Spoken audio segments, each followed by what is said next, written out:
Welcome to robust news. Robust news में आपका स्वागत है। आपको हम बता दें कि रोबस्ट का अर्थ होता है बहुत ही तगड़ा, यानी बहुत ही मजबूत और बहुत ही स्ट्रांग। और न्यूज का अर्थ होता है खबर। रोबस्ट न्यूज यानी कि बहुत ही तगड़ा खबर जिसका कोई तोड़ नहीं हो। तो रोबस्ट न्यूज में आपका स्वागत है। बीते 4 दिनों में जहांगीरपुरी में जो कुछ भी घटित हुआ उसने इस देश की निकृष्टतम और श्रेष्ठतम दोनों तस्वीरों को साफ कर दिया है। इस छोटी सी अवधि में ही हम जान गए हैं कि भारत को पूरी तरह से तबाह कैसे किया जा सकता है। साथ ही यह भी कि अगर उसे बचाना है तो क्या करना होगा। जहांगीरपुरी की घटनाओं ने भारत का निकृष्टतम और श्रेष्ठतम दिखला दिया है। 2 दिनों में ही हमें मालूम हो गया है कि भारत को पूरी तरह से तबाह कैसे किया जा सकता है, और यह भी कि अगर उसे बचाना है तो क्या करना होगा। जो निकृष्टतम था वह भारतीय जनता पार्टी, प्रशासन और पुलिस के वक्तव्यों और कृत्यों में प्रकट हुआ। हिंदी टेलीविज़न चैनलों के पत्रकारों में भी आम आदमी पार्टी ने फिर साबित किया कि यह द्विअर्थी संवादों की कला पर इतनी मुग्ध है कि वह नहीं देख पा रही है कि उसकी चतुराई भी उसकी अवसरवादिता और कायरता को नहीं छिपा सकती।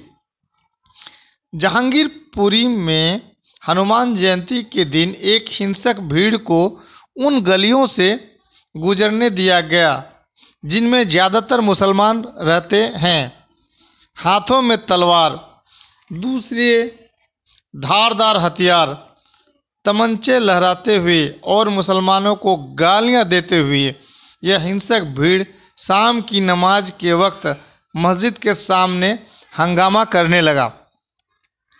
मुसलमानों ने इस भीड़ को पीछे धकेला, पत्थर चले, रिपोर्ट है कि गोलियां चली। पुलिस के सामने यह सब कुछ हुआ। पुलिस ने कहा कि यह जुलूस बिना उसकी इजाज़त के निकाला गया। ऐसे जुलूस को वह शोभा यात्रा कहती है। गाली गलौज, बंदूक तलवार के साथ हुड़दंग को अगर हम शोभा यात्रा मानते हैं तो हम भी धन्य हैं। पुलिसकर्मी घायल हुए और लोग भी, लेकिन कैसे, यह पता करने के पहले मुसलमानों की गिरफ्तारी शुरू हो गई। हिंसा के पीछे एक साजिश की कहानी भी गढ़ ली गई। यह सब कुछ दिल्ली पुलिस के चरित्र और उसके इतिहास के अनुकूल ही था। फिर भी हमें कहना पड़ेगा कि कार्रवाई का यह तरीका गलत था, निकृष्ट था। पुलिस ने अपने धर्म का त्याग पूरी तरह कर दिया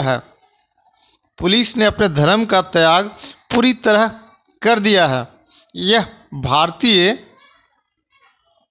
जनता पार्टी की राजनीतिक परियोजना को लागू करने वाला दंडात्मक बल मात्र बनकर रह गई है। इसमें उसे आनंद भी आ रहा है।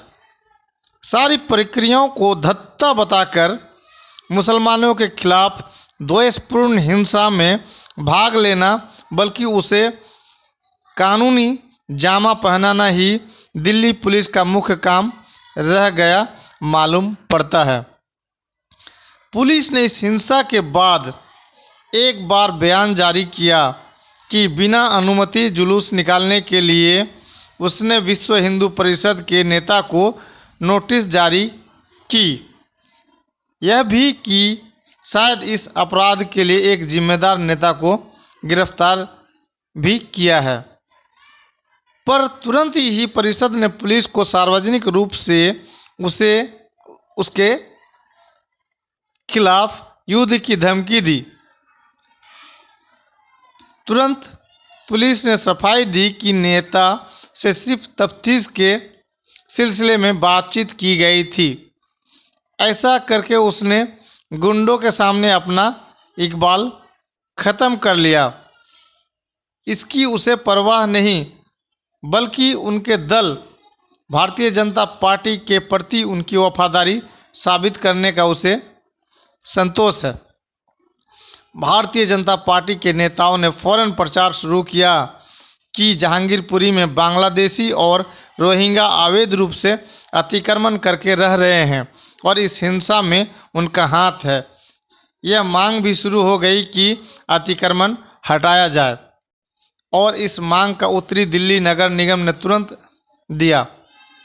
हिंसा के अगले ही दिन उन गलियों के बाहर बुलडोजर खड़े हो गए, गलियों को तालाबंद कर दिया गया और वहां के रहने वालों को कैद करके उनकी दुकानों को ढहाना शुरू कर दिया।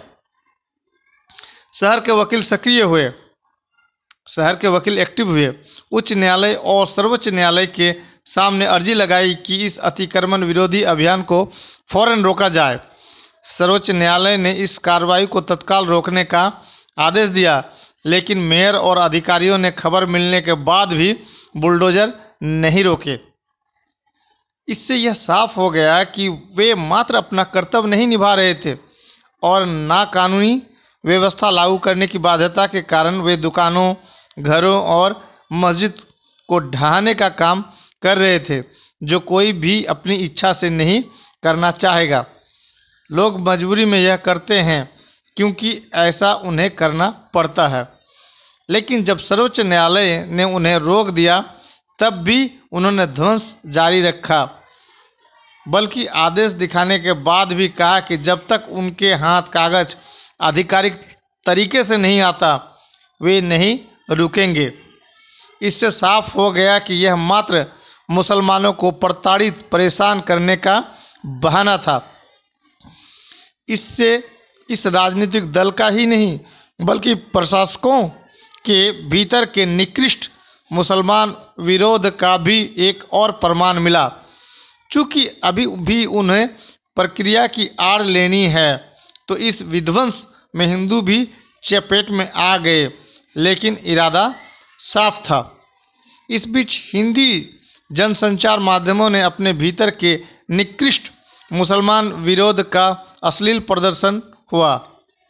मुसलमानों के घर टूट रहे हैं, उनकी रोजी रोटी के साधन नष्ट किए जा रहे हैं।